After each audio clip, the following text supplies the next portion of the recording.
Hey YT, it's your girl Naya, and I hope everyone is having a fantastic Sunday.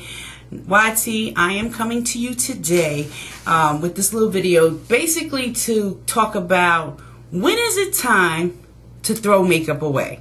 When is it time to let go of that one blush that you just love to death, or that foundation that you found that you thought was just the bomb, and you have it forever and ever and a day, or that eyeshadow palette that you had stuck way back in the drawer and you forgot it was there and you pulled it out about 5 years later and it's like, oh wow, I forgot this was there, let me use this. So on that note, I am coming to you today to give you a quick overview of how to discern when it's time to let things go, move on, and purchase some new stuff.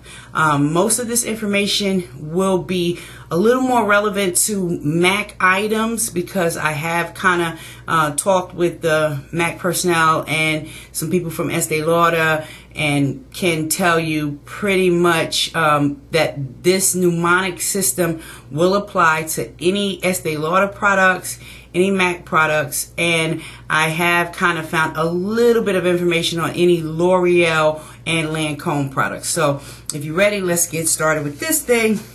Basically, all MAC products, either on the packaging or on the product itself, and usually you can find them on both places, you will find let me close this up right quick, you will find a 3-digit character. The first part of the character is usually a letter, second is usually a number, and the last is usually another number. But every once in a while you will find a letter, number, and another letter. Now you're asking yourself, what does all that mean, Naya? We don't understand that. Well, here we go. Here's a little example. So we have, let's say that product had this mnemonic on it, A45. Okay, this A, first of all, stands for the first batch. So whichever letter you find from A to Z in the front here, that will distinguish which batch in which that particular product was produced. So on this case, this blush would have been produced in the first batch. This second, which is the number, delineates the actual month. So January being 1, February 2, March 3, April 4, and you go all the way down until you get to October. And when the month of October hits and they make products, you would not see another number here, you would see another letter, and you would see the letter A for October, B for November, and D for December.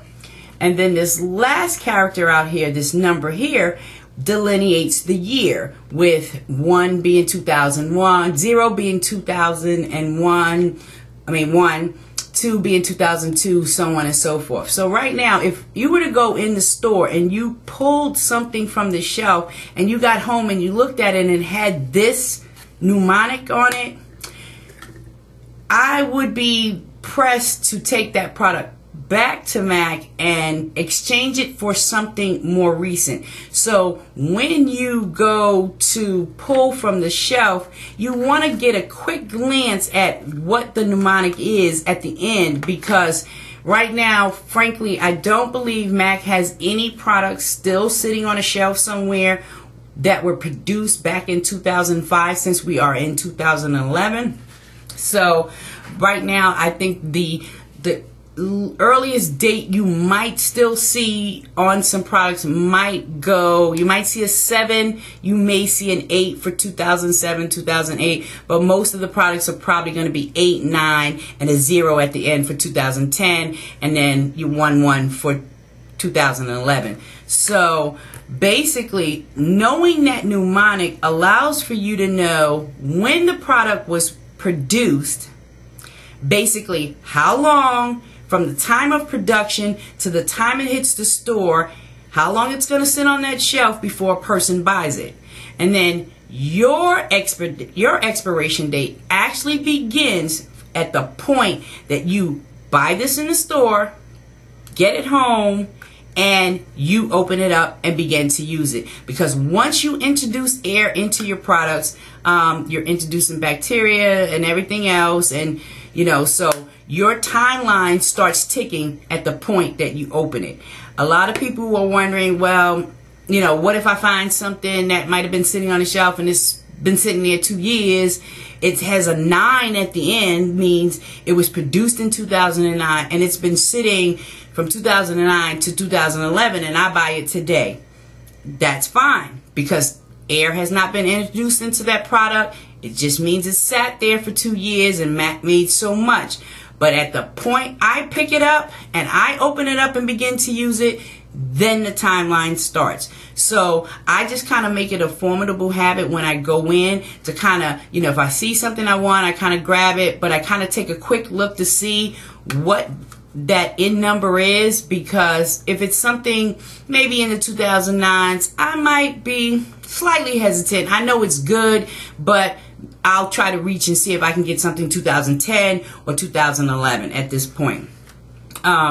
Other things that you need to know is that with your products, mascaras need to be changed every 3 months. Every 3 months. Like literally every 3 months. Because otherwise, you're going to go to use some old mascara and you might be adding some Staphylococcus and who knows what else, which is a bacteria, to your eyes, and you will have major problems. So change your mascara every 3 months.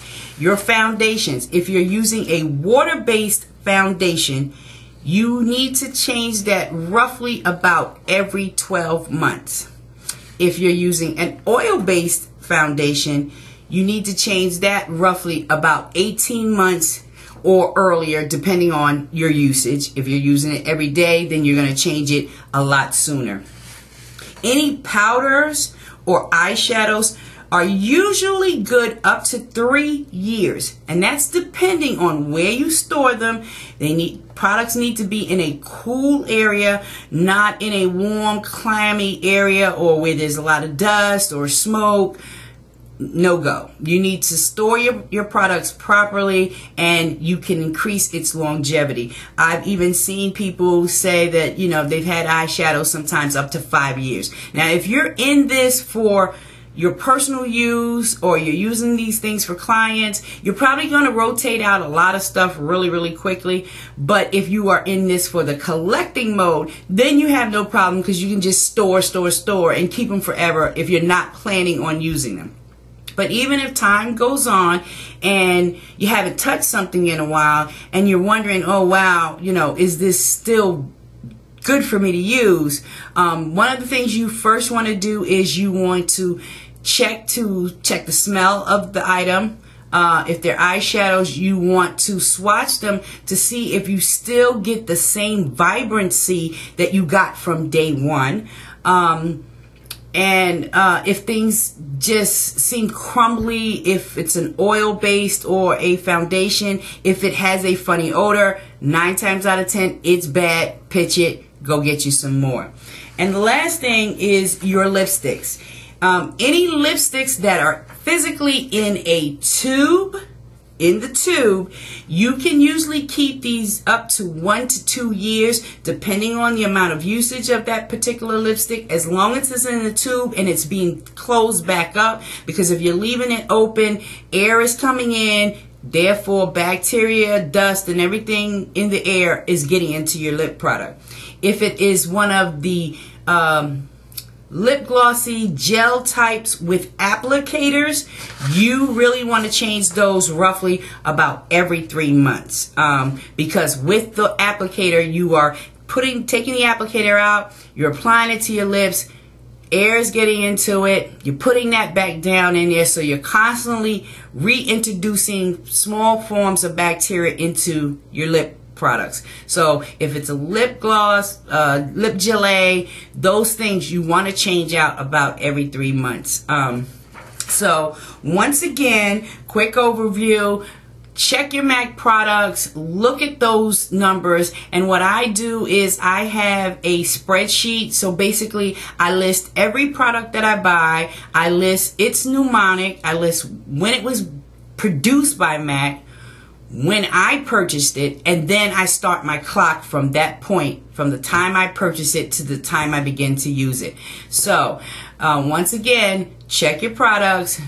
Mascaras, get rid of them at 3 months. Eyeshadows, 3 to 5 years, depending on how you're storing it. And lip products, if it's in the tube, 1 to 2. If it's a lip gelée, 3 months. Alright guys, I hope that information helps anyone. If you have any more questions reference to this, hit me in the box. You know how we do it. Love you and enjoy the rest of your Sunday. Bye.